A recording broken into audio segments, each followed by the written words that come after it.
la unidad PYME 21, que es una unidad de la Cámara de Comercio, que es un agente de fomento Corfo. Ellos año a año hacen entrevistas a las empresas, a las pequeñas empresas, a los dueños, a los gerentes generales, entrevistas en profundidad, donde se hace la medición de una serie de aspectos o elementos que están ubicados en el gráfico: análisis del entorno, producción, operaciones, recursos humanos, marketing y ventas, dirección estratégica, dirección y liderazgo, en fin, todos ellos. Y a todos ellos se les evalúa con una nota que fluctúa entre el 1 y el 5. Las notas bajo el 3 son notas reprobatorias. Y vemos claramente los dos bloques de abajo cómo gestión de la información es el peor elemento evaluado en una PYME. La gestión de la información está definida como la capacidad que tienen las empresas en administrar eficientemente su información para efectos de ser productivos, generar valor agregado, para efectos de satisfacer las necesidades del cliente interno, del cliente externo, etcétera. Estamos desperdiciando una tremenda oportunidad por el hecho de que no nos apoyamos tal vez en las tecnologías que hoy en día están disponibles. Este mismo estudio está reflejado aquí según la metodología de Balance Scorecard.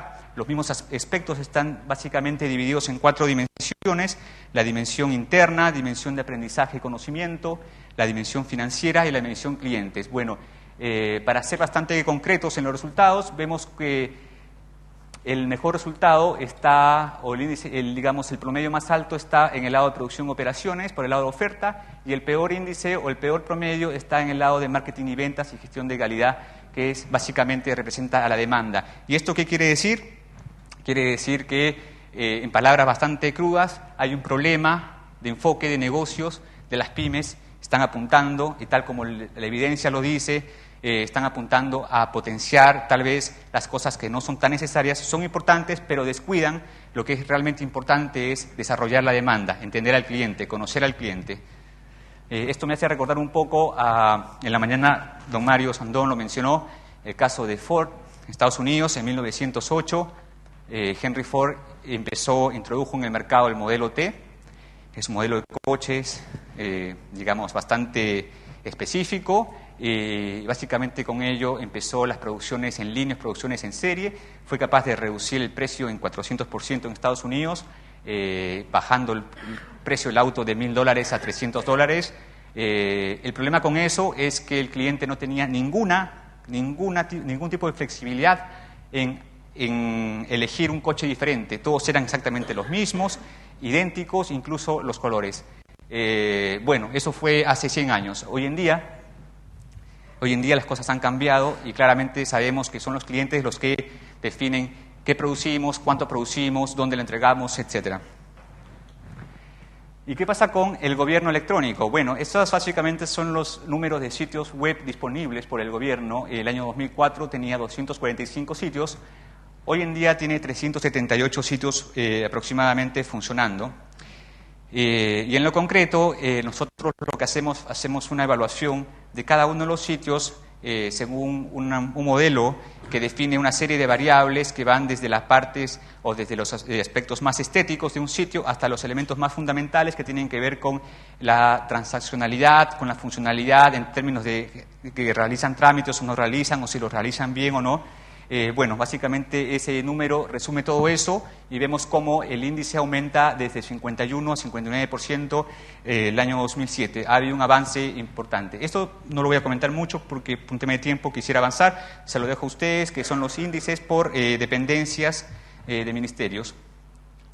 Y acá lo interesante es que este gráfico muestra la diferencia o la brecha que existe entre el decil de los sitios mejor calificados y el decil de los sitios mejor calificados, y la diferencia el año 2007 muestra una brecha de 74% que es muy parecida a la de 2005. Por lo tanto, constatamos lo que acabamos de decir: hay una diferencia, digamos, en el estado de las artes dentro del sector público. Hay hay dependencias que lo están haciendo bastante bien, mientras otras están bastante rezagadas. Aldo, quedan 5 minutos para el cierre.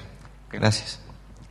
¿Qué pasa con las municipalidades? Las municipalidades también avanzaron. El año 2005 habían 166 sitios operativos de los 345 municipalidades en el país. Hoy en día son 243, es decir, el 70% de las municipalidades tiene hoy en día un sitio web operando. Y nuevamente aplicamos el modelo, esta evaluación que hacemos con algunas variaciones adaptadas para las municipalidades. Aplicamos el modelo, vemos que el índice de calidad de los sitios web de las municipalidades aumenta de 28% a 41% en 2 años, lo cual son buenas noticias. Sin embargo, este gráfico nos muestra nuevamente que hay una heterogeneidad a nivel de regiones. Por ejemplo, vemos cómo la región metropolitana o la quinta región o la octava región tiene mayor número de uso de sitios web respecto a regiones que están muy rezagadas, como la primera, la cuarta y la sexta región, donde tienen índices, vemos, de uso bastante bajos. ¿Y qué pasa con los usuarios de Internet en Chile? Bueno, hubo un crecimiento importante de 6.600.000 a 7.300.000. Esto significa un 43% de penetración. Somos usuarios cada vez más exigentes, somos más experimentados en general. Gran parte de este crecimiento se debe a que hay estratos socioeconómicos que se vienen sumando, digamos, a esta revolución tecnológica, y este gráfico de alguna forma ejemplifica bastante bien esto. Vemos cómo las conexiones dedicadas el año 2003 atendían principalmente a los segmentos ABC1, segmentos más pudientes. En el año 2006 el uso de las conexiones dedicadas son mucho más transversales y están permeadas a nivel general de la sociedad. Como les decía, somos usuarios más intensivos, usamos Internet ya no 15 horas, sino más de 20 horas. El principal o los principales lugares de acceso es la casa, el establecimiento laboral. Se los dejo el gráfico para que lo vean más tarde. Es básicamente el tipo de actividades que realizan los usuarios en Internet.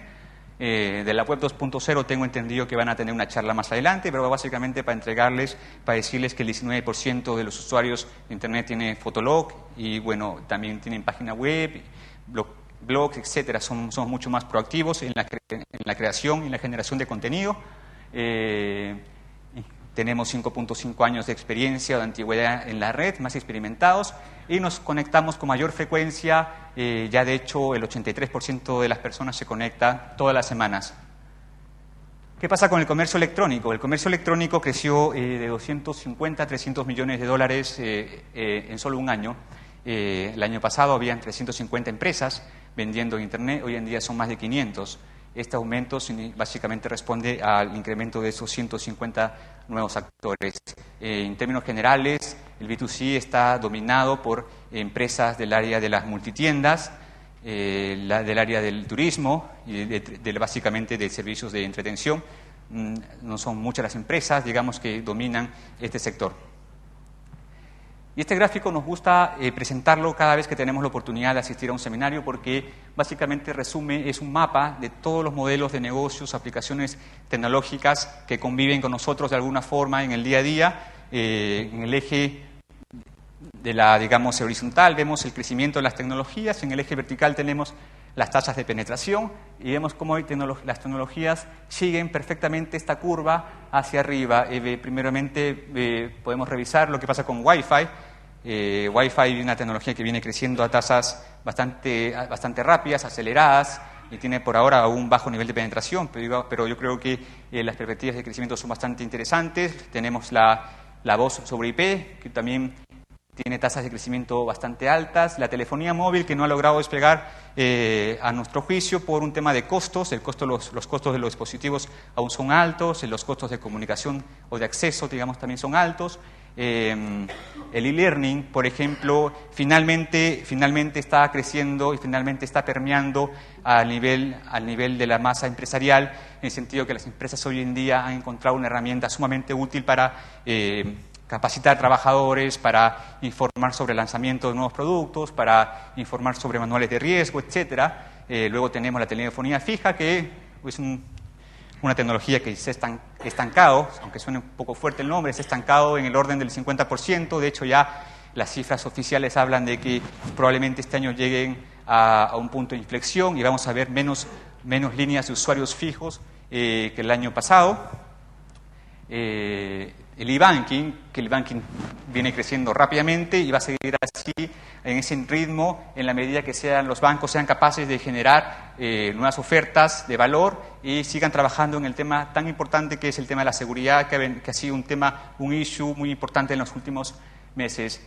Finalmente quisiera comentar por un tema de tiempo el tema del e-tax o Las declaraciones de renta, que es un modelo bastante mencionado y bastante aplaudido internacionalmente por la capacidad que ha tenido el Servicio de Impuestos Internos en implementar tecnologías que sean tan fáciles de usar, tan amigables de adoptar, con canales de comunicación bastante eficientes.